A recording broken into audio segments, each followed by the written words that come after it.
O Nietzsche vai entender, né, que a nossa vivência, né, se constitui basicamente de força. Né? Nossa vivência é a vivência de forças, é vontade de potência, né? A vivência de possibilidades, né? Vontade de possibilidade, né? Forças que são definidas eminentemente de um ponto de vista plástico, de um ponto de vista criativo. A força é força para criar, né? Ou seja, é poiese, é força da diferença criativa, né? De um modo tal, né, que quem percebe, né, mais sutilmente, né, o que o Nietzsche diz, entende que o forte efetivamente para ele é o poeta. Né? O poeta não no sentido do poeta formal, simplesmente, né? Mas o forte efetivamente para o Nietzsche é o poeta no sentido daquele que cria.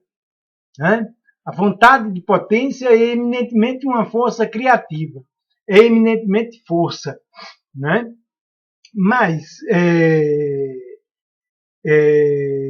no que pese, né, que o núcleo de nossa vivência seja eminentemente a vivência do desdobramento de forças, né, e que essas forças sejam vontade de potência, vontade afirmativa de potência, né? O Nietzsche também constatou que essas forças podem se autocontradizer. Né? As forças podem se autocontradizerem na medida em que elas podem se bifurcar e a própria força é investida como autonegação da força. A vontade de potência pode ser investida como autonegação da vontade de potência. Então se criam duas formas de vontade de potência. A vontade originária, a afirmativa de potência, e a vontade negativa de potência. Né? Então existe a vontade afirmativa de potência, né? Que afirmada é criação, e existe a vontade negativa de potência, né? Que é vontade de nada, que é niilismo. Niilismo é a vontade de nada, né? E que se investe em reduzir para o nada a força da potência. Né? A vontade afirmativa de potência, a gente poderia dizer assim, é vontade de tudo. Né? Mas de tudo não no sentido horizontal da palavra. Né? Vontade de tudo no sentido vertical da palavra. Né? No sentido que a gente poderia dizer assim, a vontade afirmativa de potência é vontade de tudo que ela pode. É força para atualização, para ação de tudo aquilo que ela pode. Né? E no limite ela é desdobramento da ação, é criação e é retorno à fonte da força. É promoção de uma superabundância de forças de vida. Né? A vontade negativa de potência é um investimento da vontade de potência numa autonegação. Enquanto a vontade afirmativa de potência é vontade de tudo, a vontade negativa de potência é niilismo, ou seja, é vontade de nada. Né? É nadificação. Né? A absorção pela vontade afirmativa de potência implica na criação. Né? Implica na alegria, implica na criação, implica na superação. Né? O predomínio da vontade negativa de potência implica no niilismo, na vontade de nada, na nadificação, na redução para o nada. Né? De um modo tal, né, que elas tomam caminhos completamente diferentes, né, no seu desdobramento. Né? Porque enquanto a vontade é afirmativa de potência, né, ao afirmar a afirmação, né, que é a força da possibilidade, né, se absorve na criação, né, é o predomínio das forças ativas, das forças criativas, né? A vontade negativa de potência é o predomínio das forças reativas, que não criam e reduzem para o nada, né? De um modo tal que, quando há um predomínio da vontade afirmativa de potência, há a absorção na criação, né? Já o predomínio da vontade reativa, né? O predomínio das forças reativas, o predomínio da vontade negativa de potência, o predomínio do niilismo, né? Não pode significar uma absorção na criação, porque o niilismo se investe exatamente em negar, em reduzir para o nada as forças criativas. Então, no niilismo, não pode haver um investimento, uma absorção na criação, né? Então, Nietzsche observa de um modo muito perspicaz, né, que se cria, no predomínio de cada uma dessas duas vontades, modos diferentes de ser, né? Com o predomínio do ativo, com o predomínio do criativo, da vontade afirmativa de potência, se cria uma ética da criação, né? O que se desenvolve é uma ética da criação, né? No caso do predomínio do reativo, não pode haver a criação, né? Então, Nietzsche observa que no predomínio do reativo, né, há o desenvolvimento de uma moral contranatural, né? Uma moral contranatural que carece de constituir o outro como ruim, de constituir o outro como mal, né? Porque agora, constituído o outro como mal, eu posso me comparar com ele e só através dessa comparação eu me entender como bom. E destruir o mal, e destruir o ruim, né? Quer dizer, enquanto o predomínio da vontade ativa, das forças ativas, da vontade afirmativa de potência, induz a uma absorção na criação, induz a uma eleição da criação como critério, né? O predomínio da vontade reativa, o predomínio da vontade negativa de potência, implica sempre na necessidade de constituir alguém como ruim, de constituir alguém como mal, de destruir alguém que é constituído como ruim e como mal. Em geral, é o forte que é constituído como mal, né? Que é constituído como ruim, né? Porque agora, por comparação com o ruim que eu constituí, eu posso me entender como bom. O criativo se entende como bom na criação. O reativo se entende como bom, constituindo o outro como ruim e se comparando com o outro para se entender como bom, né? Com isso, basicamente, se cria o ressentimento, né? Quer dizer, o predomínio do niilismo, o predomínio do reativo, das forças reativas, a necessidade de constituir o outro como ruim para se entender como bom, caracteriza o ressentimento, né? O ressentimento, na perspectiva do Nietzsche, é essa constituição do outro como ruim para se entender como bom, né? E destruir o que se entende como ruim, né? Quer dizer, então, se constitui a ética da criação, do predomínio das forças ativas e a moral contranatural do ressentimento. O ressentimento é a primeira forma do niilismo. O niilismo tem três formas fundamentais, né? E o ressentimento é a primeira dessas formas, né? Quando há o predomínio das forças reativas, né? Quando há o predomínio do niilismo, o ressentimento é a primeira forma que se constitui enquanto caracterização do niilismo, né? A segunda, o niilista, né?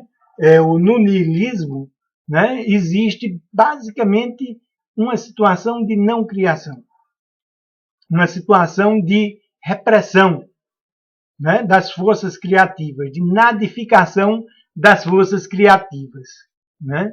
Então, no ressentimento, no niilismo, não se cria, né? Não há uma atualização, né? Não há uma vida rica de possibilidades de criação e de saúde, né?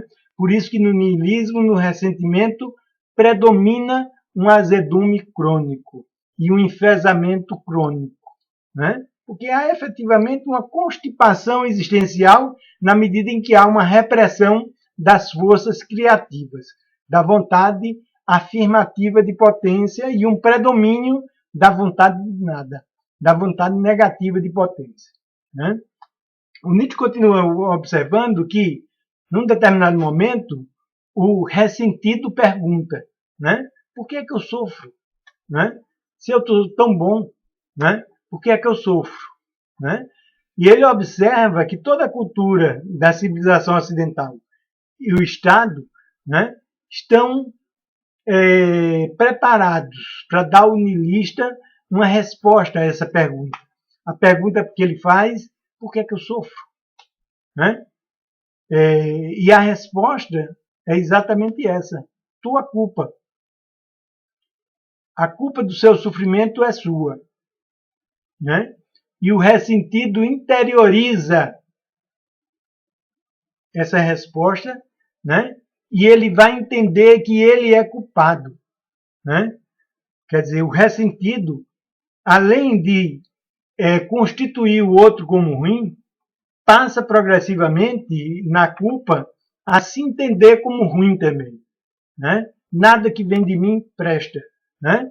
Eu sou o cocô do cavalo do bandido, né?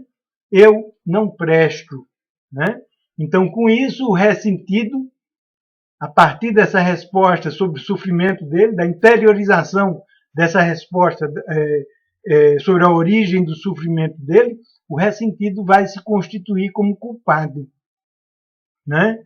Então, além de ressentido, o niilista passa a ser ressentido e culpado, né? São as duas formas iniciais do niilismo, o ressentimento e a culpa, né? A terceira forma do niilismo, do predomínio das forças reativas, né, é o ideal ascético, né? O ideal ascético parte da premissa que nada nessa vida, nada nesse corpo presta. Essa vida, esse corpo, essa vida vivida como ela é um erro em si, né?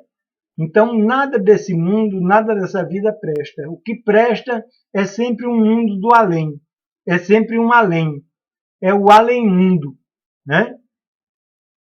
Nietzsche, ainda de um modo muito perspicaz, vai observar que o que interessa não é o mundo do além, mas o mal querer o mundo do aquém.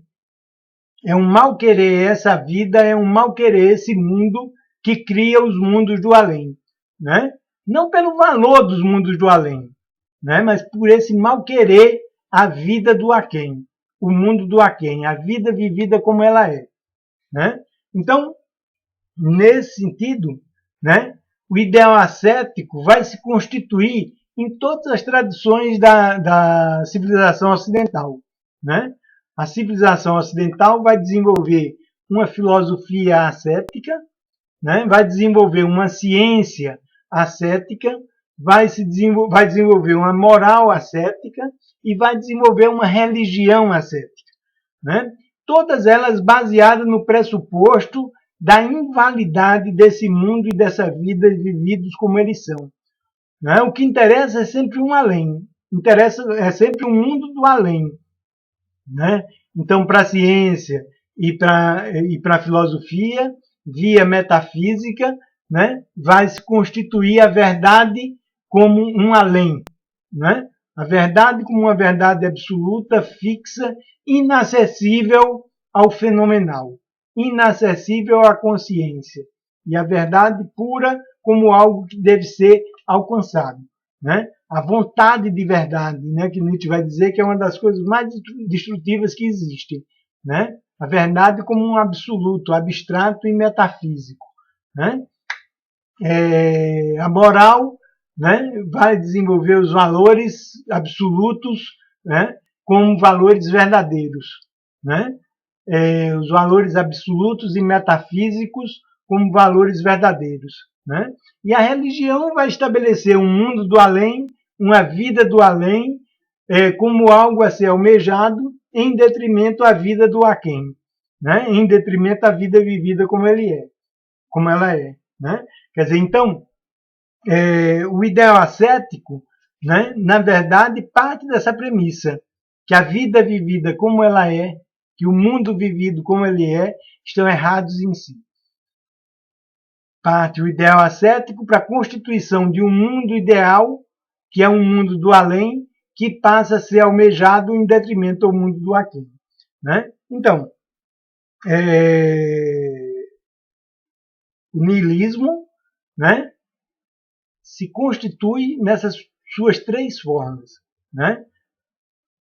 O ressentimento, a culpa e o ideal ascético, né? Deleuze vai dizer que foi essa fina flor da produção nietzschiana, né? Conseguir pensar esses três processos no desenvolvimento da cultura da civilização ocidental, né? O ressentimento, a culpa e o ideal ascético como as três formas do niilismo, né? As três formas do niilismo se constituem exatamente como uma consequência do predomínio da vontade de nada, ou seja, da vontade negativa de potência, né? Da vontade de redução da potência para o nada, de nadificação, né? Então, essa vontade de potência que se constitui como niilismo é basicamente essa vontade negativa de potência que se constitui como niilismo, se constitui basicamente como ressentimento, como a culpa e como o ideal ascético, né? Todos eles devidamente instrumentados pelo pessimismo, né? O pessimismo passa a ser o motor de alimentação desse anseio por uma vida do além, dessa negação da vontade de potência, dessa negação do mundo do aquém, né? Pessimismo que vai se constituir na filosofia de Schopenhauer, né? Mas que já tem as suas formas mais antigas na mitologia grega, segundo o Roberto Machado indica, né? Na mitologia grega, né? Segundo o Roberto Machado coloca, né? Existia o personagem do Sileno, né? E o Sileno é um velho sábio, né? E aborrecido e abusado, né? Que vive na floresta, né? E o Sileno encontra com o rei Midas, né? E o rei Midas pergunta para o Sileno: Sileno, qual é a coisa mais importante na vida, né? E o Sileno, que tinha um cacife grande, era um velho abusado, né? Diz para o rei: o que é que você quer saber, né? A coisa mais importante na vida está fora do seu alcance, porque a coisa mais importante na vida é nunca ter nascido, né? Agora, a segunda coisa mais importante na vida, essa está ao seu alcance. Porque a segunda coisa mais importante na vida é morrer logo, né? E isso traduz, né, o paradigma do pessimismo, né? O paradigma do pessimismo que desconsidera o valor dessa vida que nós vivemos como ela é, o valor desse mundo vivido como ele é, né? E que se constitui basicamente como uma premissa de que é melhor se arrepender do dia em que nasceu, né? O pessimismo com essa consigna, né, que o Sileno expressa, né, de nunca ter nascido, de preferência, mas já que isso aconteceu, né, isso não é acessível. Mas a segunda premissa do paradigma do pessimismo, essa é possível, né? Porque é possível morrer logo, né? Mesmo que se continue organicamente vivo por algum tempo, mas que existencialmente se morra logo, né? Essa é a proposta do pessimismo que instrumenta o niilismo, né? Em suas três formas: o ressentimento, o ideal ascético e a culpa. Ou seja, o ressentimento, a culpa e o ideal ascético, né? Esse mal querer a vida como ela é, mal querer a força da possibilidade, a vontade de possibilidade, esse investimento em redução para nada, né, da vontade de possibilidade, né? Um investimento que se caracteriza, o Nietzsche observava, né, que se caracteriza como uma vingança perene, né? O niilismo é uma constante vingança contra o outro através do ressentimento, da constituição do outro como ruim, da constituição em geral do forte como ruim, da tentativa de destruir o outro, né? E uma vingança pela culpa igualmente contra si próprio, né? A culpa é uma vingança contra si mesmo, né? Então, basicamente, né, o niilismo se constitui como essas duas formas de vingança na observação do Nietzsche, né? Uma vingança contra o outro, que é o ressentimento, e uma vingança contra si próprio, né, que é a culpa, né? Uma negação do outro e uma negação de si, né? Um se arrepender do dia em que nasceu, contra si próprio e contra o outro. Uma tentativa de destruir o outro, de destruir a vontade de potência que se apresenta como outro, e uma tentativa de destruir a vontade de potência que se apresenta como si mesmo.